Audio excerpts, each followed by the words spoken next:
ಕುಂದಾಪುರ ಮತ್ತು ಉಡುಪಿ ತಾಲೂಕುಗಳ ಗಡಿ ಭಾಗದಲ್ಲಿ ಜಲಾಧಿವಾಸನಾದವನೇ ಗುಡ್ಡಟ್ಟು ಶ್ರೀ ವಿನಾಯಕ. ಸರಿಸುಮಾರು 700 ವರ್ಷಗಳ ಐತಿಹ್ಯವನ್ನ ಹೊಂದಿರುವ ಈ ದೇವಾಲಯವು ಗಣಪತಿಯ ಸ್ವಯಂಭೂ ವಿಗ್ರಹವನ್ನ ಹೊಂದಿದೆ. ಶ್ರೀ ವಿನಾಯಕ ದೇವಸ್ಥಾನ ಗುಡ್ಡಟ್ಟುವಿನ ಇತಿಹಾಸ, ಮಹತ್ವ ಮತ್ತು ಇಲ್ಲಿನ ಆಚರಣೆಗಳ ಕುರಿತು ಈ ವಿಡಿಯೋದಲ್ಲಿ ಚಿಕ್ಕದಾಗಿ ತಿಳಿದುಕೊಂಡು ಬಿಡೋಣ. ನಮಸ್ಕಾರ ಸ್ನೇಹಿತರೆ, ಎಲ್ಲರಿಗೂ ಮಾನು ಮನೋಜ್ ಕನ್ನಡ ಯೂಟ್ಯೂಬ್ ಚಾನೆಲ್ಗೆ ಸ್ವಾಗತ. ಇವತ್ತಿನ ವಿಡಿಯೋದಲ್ಲಿ ಗುಡ್ಡಟ್ಟು ಶ್ರೀ ವಿನಾಯಕ ದೇವಸ್ಥಾನದ ಬಗ್ಗೆ ತಿಳಿದುಕೊಳ್ಳೋಣ. ಕರ್ನಾಟಕದ ಉಡುಪಿ ಜಿಲ್ಲೆಯ ಕುಂದಾಪುರದಲ್ಲಿದೆ ಈ ದೇವಸ್ಥಾನ. ಗುಡ್ಡಟ್ಟು ವಿನಾಯಕ ದೇವಸ್ಥಾನವನ್ನ ಜಲಾದಿವಾಸ ಗಣಪತಿ ದೇವಸ್ಥಾನ ಅಂತಾನೆ ಕರೀತಾರೆ. ಇದು ಗಣೇಶನಿಗೆ ಸಮರ್ಪಿತವಾದ ಪ್ರಸಿದ್ಧ ಮತ್ತು ಪುರಾತನ ದೇವಾಲಯ. ಇದು ಭಾರತದ ಏಕೈಕ ಜಲಾದಿವಾಸ ಗಣಪತಿ ದೇವಾಲಯವಾಗಿದೆ. ಗಣೇಶನ 3 ಅಡಿಯ ವಿಗ್ರಹವು ಬಂಡೆಯಿಂದ ಹೊರಹೊಮ್ಮಿದೆ ಎಂದು ನಂಬಲಾಗಿದೆ. ಈ ದೇವಾಲಯವು ಗುಡ್ಡಟ್ಟು ಅಡಿಗರ ಮನೆತನಕ್ಕೆ ಸೇರಿದ ದೇವಸ್ಥಾನ ಎನ್ನುವ ನಂಬಿಕೆಯೂ ಇದೆ.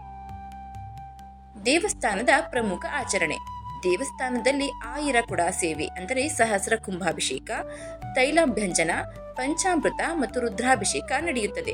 ಸಾಮಾನ್ಯವಾಗಿ ರುದ್ರಾಭಿಷೇಕ ಸೇವೆಯನ್ನ ಶಿವ ದೇವಾಲಯಗಳಲ್ಲಿ ನಡೆಸಲಾಗುತ್ತೆ, ಆದರೆ ಇಲ್ಲಿ ಗಣಪತಿಗೆ ರುದ್ರಾಭಿಷೇಕ ಮಾಡುವುದು ವಿಶೇಷ. ಶ್ರೀ ವಿನಾಯಕ ದೇವಸ್ಥಾನ ಗುಡ್ಡಟ್ಟುವಿನ ಸಮಯ: ವಾರದ ದಿನಗಳು ಮುಂಜಾನೆ 6:30ರಿಂದ ಸಂಜೆ 7ರವರೆಗೆ, ಮಂಗಳವಾರ ಮುಂಜಾನೆ 6ರಿಂದ ಸಂಜೆ 7ರವರೆಗೆ ತೆರೆದಿರುತ್ತೆ. ಗುಡ್ಡಟ್ಟು ಶ್ರೀ ವಿನಾಯಕ ದೇವಸ್ಥಾನದ ಇತಿಹಾಸ: ದಂತಕಥೆಗಳ ಪ್ರಕಾರ ಶಿವನು ರಾಕ್ಷಸ ತ್ರಿಪುರಾಸುರನ ವಿರುದ್ಧ ಯುದ್ಧಕ್ಕೆ ಹೋಗ್ತಾನೆ. ದುರಾದೃಷ್ಟವಶಾತ್ ಶಿವನು ಯುದ್ಧಕ್ಕೆ ಹೋಗುವ ಮೊದಲು ಗಣೇಶನನ್ನ ಪೂಜಿಸಲು ಮರೆತ. ಈ ಕಾರಣದಿಂದಾಗಿ ಶಿವನು ಯುದ್ಧದಲ್ಲಿ ವಿಜಯಶಾಲಿಯಾಗಲಿಲ್ಲ. ತನ್ನ ಮಗನಾದ ಗಣೇಶನ ಕಾರಣದಿಂದ ತಾನು ವಿಜಯವನ್ನು ಸಾಧಿಸಲು ಸಾಧ್ಯವಾಗಲಿಲ್ಲ ಎಂದು ತಿಳಿದ ಶಿವ ಕೋಪಗೊಳ್ತಾನೆ. ಕೋಪಗೊಂಡ ಶಿವನು ಭಗವಾನ್ ಗಣೇಶನಿಗೆ ಗುರಿಯಾಗಿ ಭೀಕರ ಬಾಣಗಳನ್ನು ಹೊಡಿತಾನೆ. ಆದರೆ ಯಾವ ಬಾಣವೂ ಗಣೇಶನನ್ನ ನೋಯಿಸಲಿಲ್ಲ. ಬಾಣಗಳು ಗಣೇಶನನ್ನ ಹೊತ್ತೊಯ್ದು ಜೇನಿನ ಸಾಗರಕ್ಕೆ ಎಸಿತಾವೆ. ಗಣಪತಿಯು ಜೇನುತುಪ್ಪವನ್ನ ತುಂಬಾ ಇಷ್ಟಪಡುವ ಕಾರಣದಿಂದ ಸಾಗರವನ್ನ ಸಂಪೂರ್ಣ ಖಾಲಿ ಮಾಡ್ತಾನೆ ಕುಡಿದು. ಇದರಿಂದ ಸಂತೋಷಗೊಂಡ ಗಣೇಶನು ತನ್ನ ತಂದೆ ಶಿವನನ್ನ ಆಶೀರ್ವಾದ ಮಾಡ್ತಾನೆ. ನಂತರ ಶಿವನು ಯುದ್ಧವನ್ನು ಗೆಲ್ತಾನೆ ಮತ್ತು ರಾಕ್ಷಸನನ್ನ ಕೊಲ್ತಾನೆ.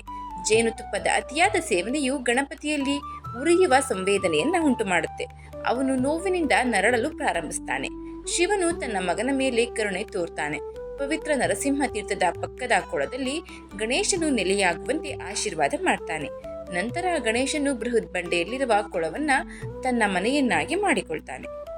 ಶ್ರೀ ವಿನಾಯಕ ದೇವಸ್ಥಾನ ಗುಡ್ಡಟ್ಟು ವಿಶೇಷತೆ: ಗಣೇಶನಿಗೆ ಸಮರ್ಪಿತವಾಗಿರುವ ಈ ವಿಶಿಷ್ಟವಾದ ದೇವಾಲಯವು ಒಂದು ರೀತಿಯ ನೈಸರ್ಗಿಕ ವಿಸ್ಮಯವಾಗಿದ್ದು, ಅದರಿಂದ ಪೌರಾಣಿಕ ದಂತಕಥೆಯನ್ನು ಹೊಂದಿದೆ. ಇಲ್ಲಿರುವ ವಿಗ್ರಹವನ್ನ ಸ್ಥಾಪಿಸಲಾಗಿಲ್ಲ ಅಥವಾ ಶಿಲ್ಪಕಲೆ ಮಾಡಲಾಗಿಲ್ಲ, ಆದರೆ ಶತಮಾನಗಳ ಹಿಂದೆ ಬಂಡೆಯಲ್ಲಿ ಸ್ವತಃ ವಿಗ್ರಹವೇ ಉದ್ಭವಗೊಂಡಿದೆ ಎಂದು ಹೇಳಲಾಗುತ್ತೆ.